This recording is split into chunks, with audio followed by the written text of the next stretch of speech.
everyone, I'm Vinny Laggar. Welcome back to my channel. I hope you all are doing well. I hope your study is going well. आज हम देख रहे हैं chemistry viva series के अंदर lecture number 3 for gravimetric estimation या फिर gravimetric analysis. Gravimetric estimation के अंदर हम जनरली एक प्रोसीड्यूर को फॉलो करते हैं। एट द एंड हम जो कंपाउंड लेते हैं उसकी नॉर्मालिटी, उसके अंदर कितने अमाउंट ऑफ सब्सटेंस जो है वो प्रेजेंट है वो हम एस्टिमेट करते हैं, डिटेक्ट करके देते हैं। ठीक है, तो पूरी जो मेथड होगी उससे रिलेटेड क्वेश्चन कम देखने को मिलेंगे, क्योंकि फॉर डिफरेंट ग्रेविमेट्रिक एस्टिमेशन हमें डिफरेंट प्रोसीड्यूर देखनी होती है और वो सभी चीज़ें हम याद नहीं कर सकते।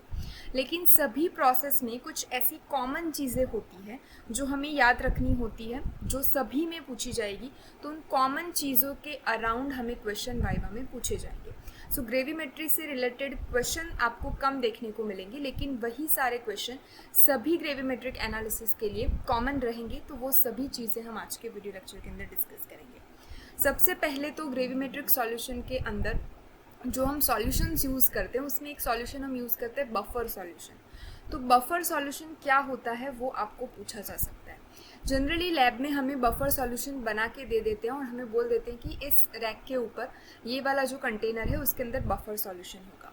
बफर सॉल्यूशन होता क्या है, उसकी डेफिनेशन अगर आपको पूछे तो आंसर ये रहेगा कि a buffer solution is one of which maintain its pH constant even upon the addition of acid और बेस। यानी कि एक ऐसा सॉल्यूशन होगा जिसके अंदर हम एसिड या फिर बेस को डाल दें तो भी वो सॉल्यूशन अपनी पीएच को मेंटेन करता है। मान लीजिए कि 7 पीएच का हमने बफर सॉल्यूशन बनाया, अगर हम उसके अंदर एडिशन कर दें किसी भी एसिड का तो उसकी पीएच जो है वो 7 ही रहेगी, वो लेस होके एसिडिक पीएच में कन्वर्ट नहीं होगी।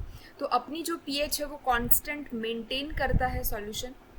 बफर सॉल्यूशन कैसे बनता है, तो weak acid and it's conjugated base. Weak acid का क्या मतलब होता है, मान लीजिए एसिटिक एसिड HCOOH, अगर उसका कॉन्जुगेटेड बेस हम बना दें तो हम उसको क्या कर सकते हैं, उसके अंदर हम सॉल्ट ऐड कर सकते हैं तो वो बेस हो जाएगा।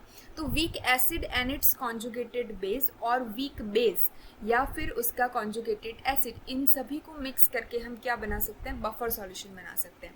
तो अगर हमें एसिडिक बफर सॉल्यूशन बनाना हो, बफर के दो पार्ट पड़ेंगे, एक तो एसिडिक बफर सॉल्यूशन और बेसिक बफर सॉल्यूशन। अगर हमें एसिडिक बफर सॉल्यूशन बनाना हो तो हम weak acid and it's conjugated base को यूज़ करेंगे। अगर हम बेसिक सॉल्यूशन बनाना चाहिए यानी कि बेसिक बफर सॉल्यूशन बनाना चाहे तो वीक बेस हम लेंगे, वीक बेस लेंगे और उसके साथ उसका it's conjugated acid, weak base का उसका कॉन्जुगेटेड एसिड के साथ रिएक्शन करवा देंगे और वो जो सॉल्यूशन बनेगा वो हमारा बनेगा बेसिक बफर सॉल्यूशन। तो बफर सॉल्यूशन से रिलेटेड ये चीज़ें आपको पता होनी चाहिए। ऐसा सॉल्यूशन जिसके अंदर एसिड या बेस ऐड करने से भी वो अपनी पीएच जो है वो मेंटेन रखता है, ना उसकी पीएच बढ़ती है ना उसकी पीएच कम होती है। ठीक है, name of indicator you use in the practicals. Practical के अंदर हम बहुत सारे इंडिकेटर्स यूज़ करते हैं टू इंडिकेट कि हमारी टाइट्रेशन रिएक्शन जो है वो कंप्लीट हो चुकी है कि नहीं हो चुकी है। तो उसके लिए हम फिनोफ्थैलिन यूज़ करते हैं, मिथाइल ऑरेंज यूज़ करते हैं, इरियोक्रोम ब्लैक टी यूज़ करते हैं, methyl red, fast sulphone black F. ये कुछ कॉमन इंडिकेटर्स है जो हम सभी प्रैक्टिकल के अंदर यूज़ करते हैं। अभी इसके नाम आप कैसे याद रखोगे, आप वॉल्यूमेट्रिक करते हो, ग्रेविमेट्रिक करते हो, ठीक है, तो उसके अंदर जब जब आपको इंडिकेटर का यूज़ करने को बोले तो आप उसको साइड में लिस्ट करा कीजिए कि इस प्रैक्टिकल के अंदर, मान लीजिए कि प्रैक्टिकल 1 में मैंने फिनोफ्थैलिन यूज़ करा, प्रैक्टिकल 2 में मैंने मिथाइल ऑरेंज यूज़ करा, प्रैक्टिकल 3 में मैंने मिथाइल रेड को यूज़ करा। ठीक है, तो जब आपके प्रैक्टिकल ख़त्म होंगे आपके पास एक लिस्ट ऑफ इंडिकेटर्स आ जाएंगी जो आप याद करके जा सकते हो कि आपने इंटायर प्रैक्टिकल के अंदर, सभी प्रैक्टिकल के अंदर टोटल कितने और कौन कौन से इंडिकेटर को यूज़ करा है। तो वो आप डायरेक्ट बोल सकते हो कि हमने इतने इंडिकेटर्स को यूज़ करा है। ठीक है, generally phenolphthalein and methyl orange जो है वो एसिड बेस्ड टाइट्रेशन के अंदर ज़्यादातर यूज़ करते हैं, तो उसके रिलेटेड क्वेश्चन आपको पूछेंगे कि फिनोफ्थैलिन जो है वो कैसे कलर चेंज करता है। तो एसिडिक मीडियम में जो है वो कलरलेस होगा, यानी कि मान लीजिए आपके फ्लास्क के अंदर हमने HCl लिया हुआ है, ठीक है, HCl लिया हुआ है और इसके अंदर हमने फिनोफ्थैलिन को ऐड करा, तो आपका जो HCl के अंदर फिनोफ्थैलिन ऐड करने के बाद इस फ्लास्क का कलर आपको देखने को मिलेगा कलरलेस। ठीक है, अगर बेसिक मीडियम में आप फिनोफ्थैलिन को ऐड करोगे तो वो पिंक हो जाएगा। ठीक है। तो वो कलर चेंज आप देख सकते हो कि कलरलेस टू पिंक या फिर पिंक टू कलरलेस आपको जो है फिनोफ्थेलिन का चेंज देखने को मिलेगा। अभी change of colour of indicator वो हम एसिड बेस्ड टाइट्रेशन वाले प्रैक्टिकल की जो वाइवा सीरीज देखेंगे उसके अंदर हम देखेंगे, ठीक है। मिथाइल ऑरेंज जो है वो एसिडिक मीडियम के अंदर रेड और ऑरेंज कलर में देखने को मिलता है, जबकि वो बेसिक मीडियम ऐड होने पर येलो कलर जो है वो शो करता है। तो इन दोनों का आपको थोड़ा सा कलर देखना यानी कि कलर के बारे में पता होना चाहिए, ठीक है। यहाँ पे आप एसिड बेस्ड इंडिकेटर का टेबल एक बना सकते हो कि सबसे पहले मिथाइल ऑरेंज जो है वो एसिडिक पीएच की रेंज में काम करते हैं, यानी कि 4 to 6 पीएच के ऊपर काम करते हैं। कलर ऑफ वीक एसिड यानी कि आपके कंपाउंड के अंदर आपके फ्लास्क में अगर आपने एसिड लिया है उसके अंदर आप मिथाइल ऑरेंज डालोगे तो वो ऑरेंज कलर दिखाएगा।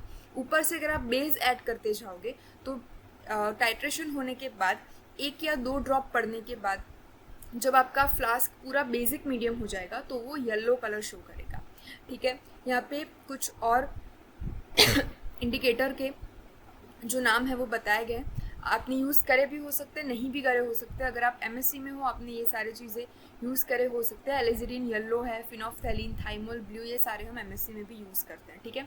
इन सभी के कलर एसिडिक मीडियम में और बेसिक मीडियम में कैसे होते हैं आपको यहाँ पे कलर से रिप्रेजेंट करके दिखाएं ताकि आप आसानी से इस चीज़ को याद कर सको। तो ये टेबल आप एक याद कर लीजिएगा। When to use sand bath and when to use water bath. हम जो प्रेसिपिटेट होते हैं किसी भी ग्रेविमेट्रिक एनालिसिस में जो हम प्रेसिपिटेट लेते हैं उसको हम डाइजेस्ट करते हैं। तो आपको एक जो थियरी दी गई है उसके अंदर पूछेंगे कि हम प्रेसिपिटेट को डाइजेस्ट करने के लिए कब सैंड बाथ यूज़ करते हैं और कब वाटर बाथ यूज़ करते हैं। तो जब भी आपको टेम्परेचर रेंज चाहिए होती है आपके प्रोसीड्यूर के अंदर दिखाया जाएगा कि प्रेसिपिटेट को इतने टेम्परेचर पे आप डाइजेस्ट करिए, ठीक है। मान लीजिए कि टेम्परेचर को प्रेसिपिटेट को 70 डिग्री टेम्परेचर के ऊपर डाइजेस्ट करिए। तो अगर ऐसा प्रोसीड्यूर हमें बता रहा है, ऐसी मेथड हमें बता रहा है, तो हम क्या यूज़ करेंगे, वाटर बाथ यूज़ करेंगे। तो सबसे पहले तो आप आंसर देख लीजिए कि when we need temperature range of 60 to 100, ठीक है, 60 से लेके 100 डिग्री सेंटीग्रेड तक हमें उतने टेम्परेचर पे अगर प्रेसिपिटेट को डाइजेस्ट करना हो तो हम वाटर बाथ का यूज़ करते हैं। क्यों? क्योंकि वाटर का हाईएस्ट बॉइलिंग पॉइंट क्या होता है, 100 डिग्री सेंटीग्रेड होता है। तो आपका जो बाथ होगा, जो भी आपका हीटिंग बाथ होगा, उसका टेम्परेचर 100 से ऊपर नहीं जाएगा, राइट। तो उतने टेम्परेचर रेंज पे जब हमें प्रेसिपिटेट को डाइजेस्ट करना होता है तब हम वाटर बाथ यूज़ करते हैं। जब हमारे प्रेसिपिटेट को इससे ज़्यादा यानी कि मोर देन 100 डिग्री सेंटीग्रेड तक हमें प्रेसिपिटेट को डाइजेस्ट करने की ज़रूरत अगर हो तो हम सैंड बाथ का यूज़ करते हैं। क्योंकि सैंड बाथ यानी कि सैंड जो होती है, उस सैंड यानी कि रेत का जो टेम्परेचर है वो पानी से ज़्यादा होता है। यानी कि अगर रेत को हम हीट करेंगे तो 100 से भी ज़्यादा डिग्री का टेम्परेचर हमें मिल सकता है। दैट इज़ वाई जब हमें मोर देन 100 डिग्री सेंटीग्रेड का यूज़ करना होता है तब हम सैंड बाथ यूज़ करते हैं, ठीक है। What is the use of filter paper number 41। देखिए, जनरली हम नॉर्मल फिल्टर पेपर यूज़ करते हैं जो लैब में अवेलेबल होता है, लेकिन ग्रेविमेट्रिक एस्टिमेशन के लिए आपको अलग से राउंड शेप में या फिर स्क्वायर शेप में फिल्टर पेपर कट करके दिए जाएंगे, जिसका थिकनेस आपको थोड़ी ज़्यादा देखने को मिलेंगी, थोड़ी ज़्यादा स्मूथ देखने को मिलेंगे। तो उसका नाम ना जनरली हर एस्टिमेशन के अंदर अलग अलग होता है कि filter paper number 42, filter paper number 41। तो ऐसे फ़िल्टर पेपर का यूज़ स्पेसिफिक क्या होता है, तो वो हम यानी कि एग्जामिनर आपको ये पूछेगा कि ग्रेविमेट्रिक एस्टिमेशन में हम स्पेशली फ़िल्टर पेपर नंबर 41 का ही क्यों यूज़ करते हैं, सादे जो हम नॉर्मल सिंपल फ़िल्टर पेपर होते हैं उसका यूज़ क्यों नहीं करते, ठीक है। तो उसका ये आंसर देना होता है कि it has relatively very small size of hole in paper यानी कि filter paper which can hold the smallest particle of PPTS easily. यानी कि हमने जो सिंपल नॉर्मल हम जो फिल्टर पेपर यूज़ करते हैं उसके अंदर जो हमारे पास होल होते हैं, यानी कि इतने बड़े नहीं होते, लेकिन जनरली अगर आप अज्यूम करो तो थोड़े ज़्यादा बड़े क्या होते हैं, आपके होल होते हैं। इट मीन्स कि जो भी फाइबर जो होते हैं वो थोड़े दूर दूर प्लेस हुए होते हैं सिंपल फिल्टर पेपर के अंदर, ठीक है। तो जब भी आप नॉर्मल फिल्टर पेपर के अंदर पीपीटीएस को फिल्टर करोगे तो कुछ पीपीटीएस क्या होंगे, पानी के साथ या फिर रिएक्टेंट के साथ, रिएजेंट के साथ नीचे निकल जाएंगे और आपका जो पूरा वेट होगा पीपीटीएस का वो आपको थोड़ा कम मिलेगा।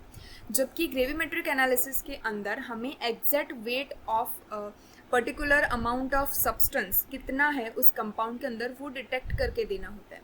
तो एक पार्टिकल भी हमारा पीपीटीएस का वेस्ट नहीं होना चाहिए, and that is why we use filter paper number 41, जिसके अंदर जो फिल्टर पेपर यानी कि पेपर एक तो सेल्यूलोज से बनता है, तो सेल्यूलोज के जो स्ट्रिंग होते हैं, सेल्यूलोज के जो फाइबर होते हैं, वो बहुत ही एकदम करीब करीब क्या होते हैं, प्लेस होते हैं। अगर मैं आपको रिप्रेजेंटेशन दिखाऊँ, एकदम स्मॉल वे में इतने नज़दीक जो है वो फाइबर जो होते हैं वो प्लेस हुए होते हैं, यानी कि इसका जो बीच में जो गैप होती है फिल्टर पेपर में वो बहुत कम होती है, और छोटे से छोटे प्रेसिपिटेट के जो पार्टिकल्स होते हैं वो भी वो अच्छे से होल्ड कर सकते हैं, यानी कि फ़िल्टर पेपर में से वो पानी के साथ बाहर नहीं निकल जाएंगे।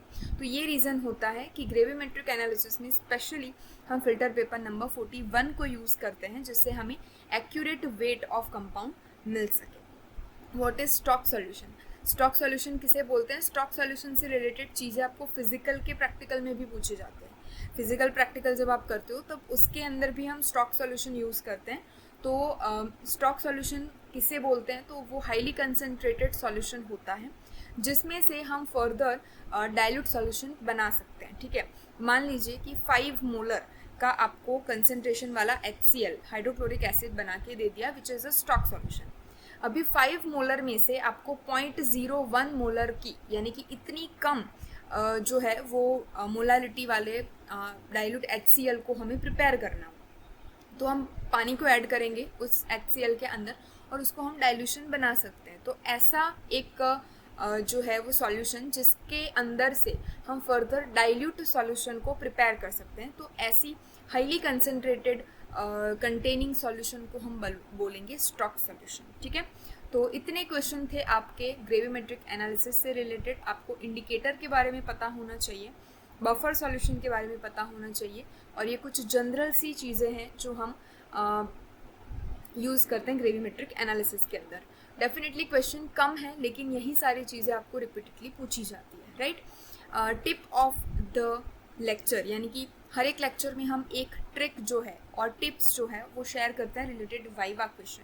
तो आपको ये चीज़ याद रखनी है कि जब भी आप वाइवा देने जाओ थोड़ा सा अलर्ट रहिए कि आपके आगे जो स्टूडेंट क्वेश्चन अटेंड करके आ रहे हैं उनमें से उनको कौन से क्वेश्चन पूछे गए और उनको कौन सा क्वेश्चन नहीं आया। ठीक है, हमारे एक अगर एग्जांपल देके मैं बात करूँ तो MSc के प्रैक्टिकल के अंदर एक ऐसा क्वेश्चन था जो फर्स्ट नंबर वाले जो स्टूडेंट था उनसे पूछना शुरू करा था उन्होंने कि एक फंक्शनल ग्रुप था जिसका नाम पूछा था फर्स्ट नंबर वाले स्टूडेंट को, उसको नहीं आया। उसने आके हमें शेयर करा कि इस फंक्शनल ग्रुप को क्या बोलते हैं। सेकंड नंबर वाला जो स्टूडेंट गया उसे भी नहीं आया। थर्ड नंबर वाले स्टूडेंट को भी उन्होंने सेम क्वेश्चन पूछा कि इस फंक्शनल ग्रुप का नाम बताइए। ठीक है, तकरीबन 5 से 6 ऐसे स्टूडेंट गए जिनके पास उन्होंने सेम क्वेश्चन पूछा कि इस फंक्शनल ग्रुप का नाम बताइए। ऑलमोस्ट 7th या 8th स्टूडेंट को उस फंक्शनल ग्रुप का नाम सही से आ गया, कहीं से भी उसने गूगल कर लिया होगा या फिर कहीं से भी उसने देख लिया होगा और सही आंसर वो देख के आ गया। और उसके बाद हमने नोटिस करा कि 9th 10th 11th वाले जो स्टूडेंट थे उनको वो फंक्शनल ग्रुप से रिलेटेड क्वेश्चन नहीं पूछा गया। ठीक है, तो ये चेन आपको वहाँ पे नोटिस करनी होगी कि ऐसा कौन सा क्वेश्चन है जो आगे के स्टूडेंट को नहीं आया, और अगर वो क्वेश्चन बार बार पीछे वाले स्टूडेंट को पूछते रहे हैं वो लोग, तो आप यानी कि उस क्वेश्चन का आंसर आप थोड़ा सा देख लीजिए कहीं पे आपकी बुक में या फिर स्कीम बुक में आप ढूंढने की कोशिश कीजिए। अगर आपका क्वेश्चन का अगर उस क्वेश्चन का पर्टिकुलर जिसका आंसर बहुत सारे स्टूडेंट को नहीं आया है, अगर वैसे क्वेश्चन का आंसर आप सही से दे के आते हो तो आपके जो मार्क्स है वो बहुत ज़्यादा बढ़ जाते हैं। ये देखा गया है प्रैक्टिकली कि अगर 2 मार्क का क्वेश्चन है तो 4 मार्क वो रख के देंगे आपको, क्योंकि जो सवाल दूसरों को नहीं आया वो आपको आ गया। ठीक है, तो ये एक पैटर्न आप नोटिस करिए, थोड़ा अलर्ट रहिए वाइवा के अंदर, थोड़ा अटेंटिव रहिए ताकि आपको ये जो लूप होल्स हैं वो आप पता लगा पाओ और अच्छे से वहाँ पे परफॉर्म कर पाओ। ठीक है, so best of luck for that and मिलेंगे नेक्स्ट वीडियो लेक्चर के अंदर। Till then stay happy, stay positive.